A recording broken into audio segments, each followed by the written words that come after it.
You're listening to Too Much on Her Plate, the podcast for smart, busy women who are tired of running on the hamster wheel and are ready to create freedom from overeating and emotional eating. I'm your host, clinical psychologist, author, and a smart, busy woman too, Dr. Melissa McCreary.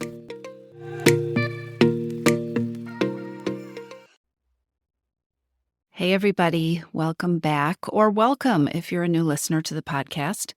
Today I want to talk about resolutions.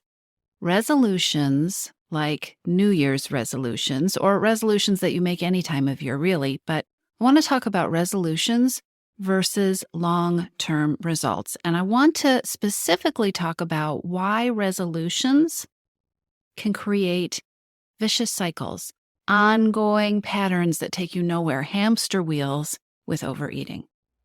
So let's start with a fact. And the fact is this. Actually, I have two facts for you. Human beings overestimate what can be accomplished in the short term. We overestimate what can be accomplished in the short term, and we underestimate what we can accomplish in the long term. Now, if you want any evidence for that first part about overestimating in the short term, just look at your to-do list, right? I bet you are absolutely skilled at creating a to-do list that is way longer than the time that you have to accomplish the things on it, which leads to a pattern of feeling like you're always behind, like you haven't done enough, like you are never finished. How many times has somebody asked you to identify what your priority action items are for the day, and you end up with so many of them that they are no longer even priorities? We overestimate what we can accomplish in the short term. By contrast, human beings are really lousy at getting a grasp on what can be accomplished in a longer term, in the big picture. And if you want something to relate to along these lines, just think about, it's January when I'm recording this podcast episode, so it's the beginning of the year. Think about last year. Or better yet, pull out a calendar or your schedule or your planner from the previous year and flip through it. Take a look at what happened last January and February and March. And if you are like most human beings, you are going to have some experiences of, wow, that all happened this year? That was just a year ago? I hadn't realized all that happened in a year. You can do the same thing by reviewing current events. What are all the things that happened in the last year? We are really bad at estimating what 12 months or even 6 months looks like and what is possible during that time. And when you combine those two errors, being lousy at making good estimates of what we can accomplish in the short term and packing way too much in there, and then not seeing the full possibility in the long term, human beings can create problems and patterns and even vicious cycles for themselves. And this is especially relevant when it comes to talking about making changes with food, with your eating, with overeating, and with your weight. So let's start with the first error, that overestimating what is possible in the short term. And I want to add that there's a related piece of that because I believe that not only do human beings overestimate what we can do in the short term, we tend to overestimate what is required in the short term in order to get to that longer term solution or goal or place that we're aiming at. And so what does that look like? It looks like, if we go back to this idea of resolutions, it looks like setting resolutions that have unrealistic expectations or an unrealistic time-crunched kind of timeline. It looks like setting expectations that are shorter term and that aren't sustainable. We need to do all these things. We need to take all these actions. It looks like creating a set of expectations or resolutions that are not realistic or sustainable or even enjoyable given your schedule or your style or your preferences. The act of doing, creating a set of actions that we're going to take, it feels productive.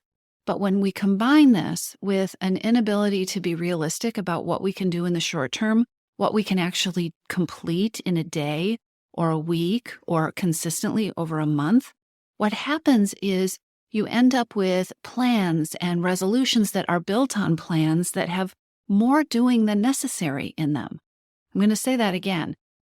because human beings tend to be doing focused on behaviors and taking action, and because we are lousy at estimating what is realistic in the short term, it is so easy. We actually have a tendency to set resolutions and to develop plans that have too much doing in them, more action than is actually sustainable.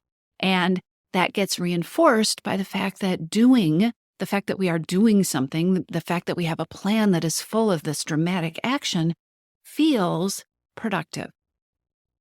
Here is something that is so, so important to know and to remind yourself of, to remember and to repeat, to have on repeat, especially during the time of year of New Year's resolution and weight loss marketing on steroids and all the influence that you have coming at you, that you should be doing something, quickly, that you should be packing action into the short term.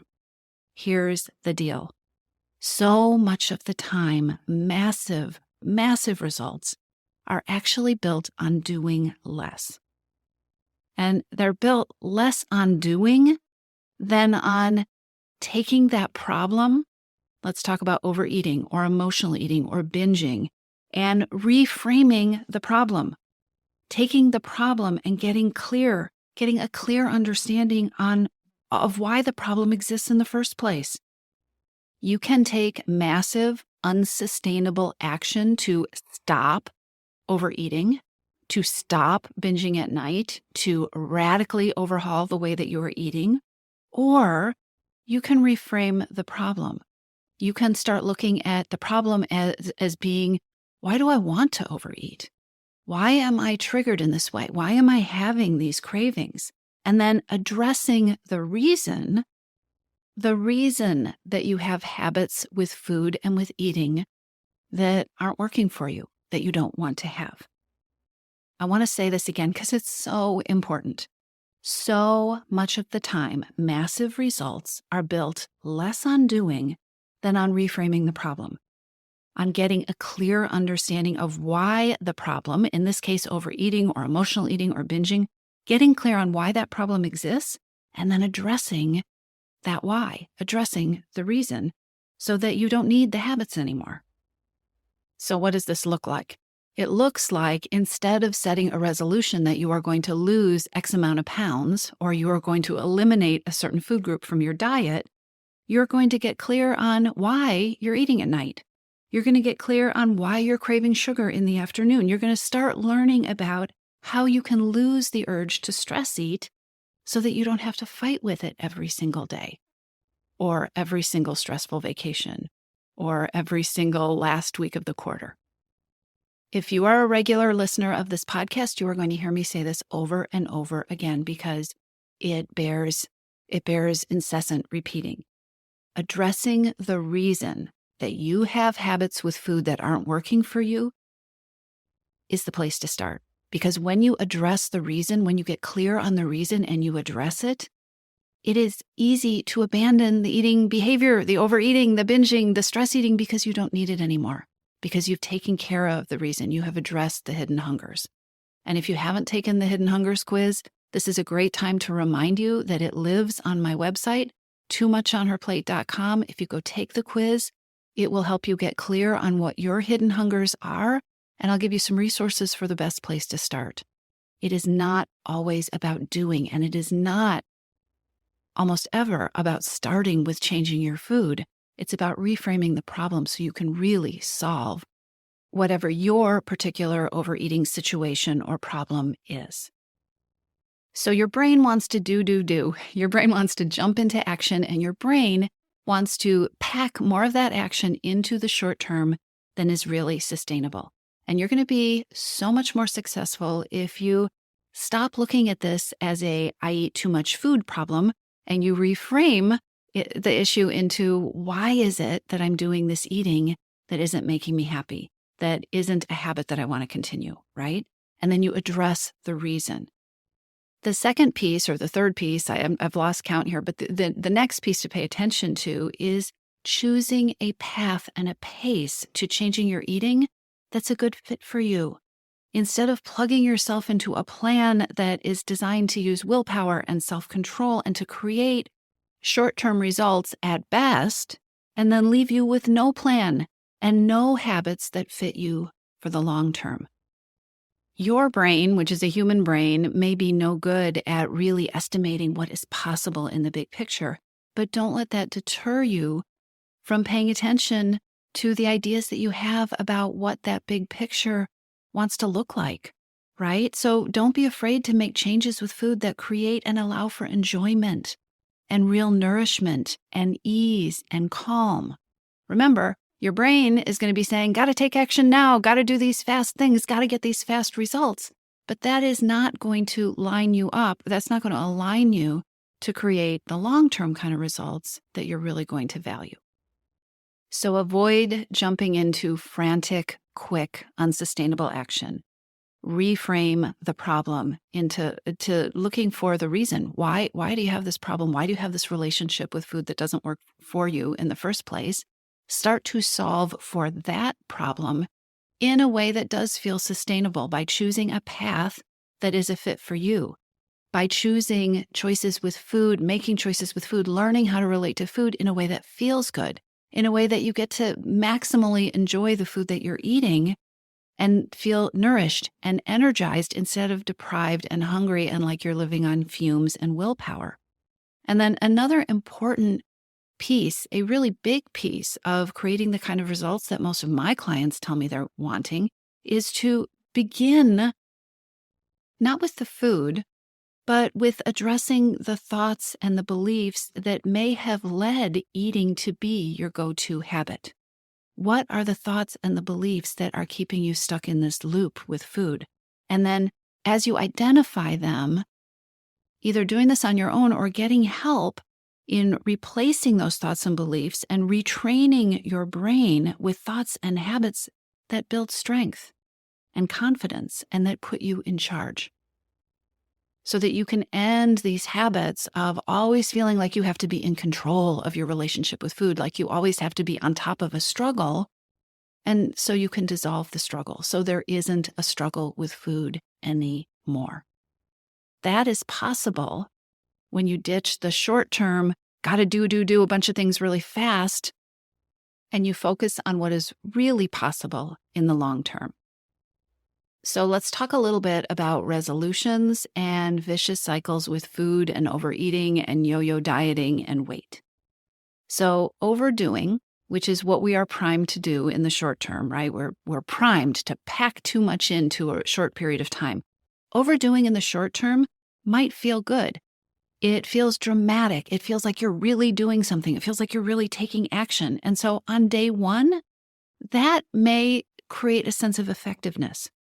The important thing to remember before you even get to day one is that usually these short-term action-packed plans aren't sustainable. And because they're not sustainable, they lead to crashing and burning. And when you combine this kind of planning, this kind of resolution setting with perfectionism, which again, hello, very human, when you combine it with perfectionism, the perfectionism that is also baked into diet mentality, then it can become a cycle of endlessly starting with a lot of energy, crashing and burning, blaming yourself, feeling like you failed, feeling like the answer is to get in there and try harder again, and creating a hamster wheel or a roller coaster or whatever you want to call, whatever metaphor you want to choose that you can't get off of. A vicious cycle with food and weight and eating and trying to make changes in a way that isn't sustainable and frankly, it just doesn't feel good. I hate to say it, but this is the New Year's resolution cycle.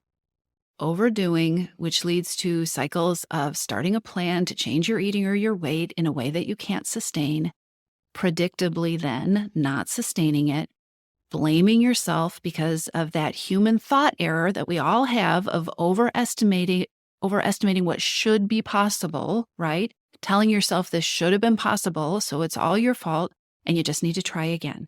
And then diving in or starting over again and again and getting nowhere. The New Year's resolution cycle. Okay, But here's the second part of this podcast episode. Let's go back to that second part of the thought error that I shared with you in the beginning. We human beings underestimate what's possible in the long term. We get so wrapped up in endless short-term weight loss sprints and clean eating challenges, and we miss the opportunity to create peaceful, long-term freedom from overeating by doing reasonable things, by taking doable, systematic steps, by changing our habits and our thoughts and our beliefs more slowly and over time, but changing them so that by changing the thoughts and the habits and the beliefs, much of the eating problem takes care of itself because we've addressed the reason that we had the craving or the urges or the desire to reach for food in the first place. It's so important to keep these two thought errors in mind and to understand that they work hand in hand. Because as you do these things, as you work toward the big picture, the picture that is really about freedom and peace instead of always being in a struggle or a battle with weight loss and deprivation mentality, as you work towards those bigger goals, your short-term results-oriented brain is going to tell you that these steps aren't enough, that they aren't effective, that you may be making some nice changes in your life, but you're not really addressing food and weight and eating. This is a lie. I cannot tell you how many clients of mine have been absolutely startled to realize results that have snuck up on them. Things like, I'm not binging anymore. I just realized I don't snack at night anymore. I don't wander into the kitchen before bed. Or I can't remember the last time I even went through the drive-thru. These results sneak up on you when you aren't spending all your time trying to control for these results. Because when you tackle overeating with a long view, when you build a foundation that is meant to last, when you tackle the reason that food has the power over you in the first place, you take your power back. And when you do these things, the overeating habits, they fall away. Diet mentality blinds us by keeping us trapped in short-term thinking. Short-term thinking and short-term resolutions will not give you the results that you want and the results that you deserve. And that is why I am absolutely adamant with my clients that we need to break the patterns. We need to step into those bigger results, the long-term results that seem so much farther away than they really actually are. With my clients, I take a stand for that long view, the one that your brain isn't really able to absorb and see and that seems so much farther away than it is, because it is so important to create the kind of big picture long-term results that you really want. I don't ask my clients to set resolutions, but I do ask my clients, whether they're one-to-one clients or participants in my Missing Piece program, I do ask them to commit to a series of months of working together. And we don't start with a focus on what to eat or how much to eat or food at all. We start with building the foundation that gives you your power back. And you can do this too. Overdoing isn't the answer. Figuring out why you have an unhappy relationship with food, one that's creating outcomes you don't like, is so much more effective than any food plan or short-term diet or gimmicky weight loss thing that you may be seeing in the next few days or weeks or months. When you sidestep the short-term thought error, when you reframe the problem from, oh, I'm eating too much, to, I really need to understand the reason that I am turning to food. I need to understand the reason that I'm overeating so I can eliminate it. When you solve for this problem, the why behind your overeating, you're golden. Forget the gimmicks. Forget the short-term hacks, the solutions, in air quotes, that actually are short-term, unsustainable, and leave you feeling hungry and deprived.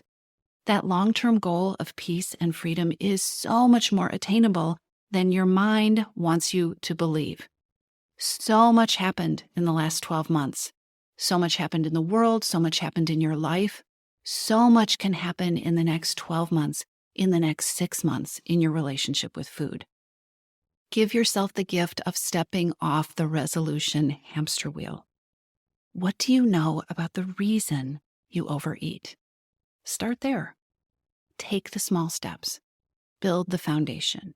Know that they will accumulate into results that are bigger than your brain can absorb. And if you want help with this process, if you want coaching, if you want the steps, if you want the training, then definitely check out the Missing Piece program. This is what we do there. The doors are open, and I would love to have you join us. I'll talk to you soon.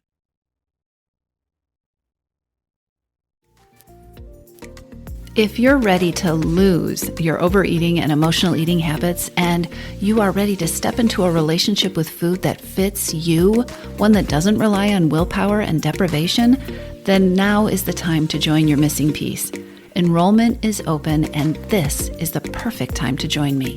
Go to toomuchonherplate.com/freedom, or just click on the link in the show notes. Your Missing Piece is the program where I show you step-by-step how to create freedom from overeating with a unique combination of psychologist-designed, personalized work with me, coaching, and smart strategy.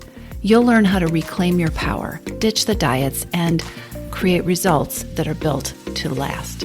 Check it all out at toomuchonherplate.com/freedom, and I'll see you inside.